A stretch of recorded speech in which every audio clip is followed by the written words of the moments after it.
বাংলাদেশের মানুষের আশা আকাঙ্ক্ষা পূরণের জন্য যে পবিত্র সংসদ এতদিন অকার্যকর অবস্থায় ছিল, আলহামদুলিল্লাহ গতকালকে আমাদের সংসদ আবার কার্যকর হয়েছে এবং ইনশাআল্লাহ এই পবিত্র পার্লামেন্ট, এই পবিত্র জাতীয় সংসদ বাংলাদেশের 18 কোটি মানুষের আশা আকাঙ্ক্ষার কেন্দ্রবিন্দু হিসেবে পরিণত হবে ইনশাআল্লাহ।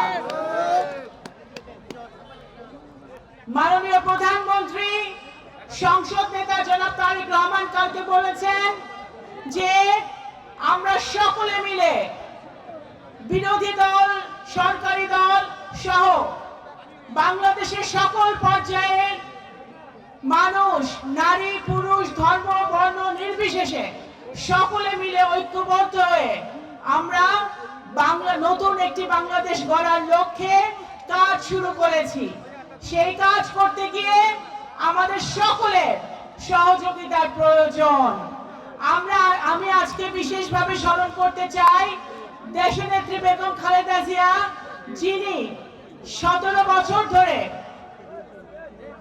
ফ্যাসিবাদের বিরুদ্ধে আন্দোলন করেছেন, উনি স্বৈরাচার বিরোধী আন্দোলন করেছেন এবং বাংলাদেশের প্রত্যেকটি গণতন্ত্রপরা মানুষের জন্য উনি সংগ্রাম করেছেন এবং মৃত্যুর আগে উনি 6টা বছর বিনা বিচারে উনি প্রতিহিংসামূলক মামলায় জেলে ছিলেন। তারপরেও উনি একবারও কোনো প্রতিহিংসামূলক কথা ওনার মুখ দিয়ে বের হয় নাই।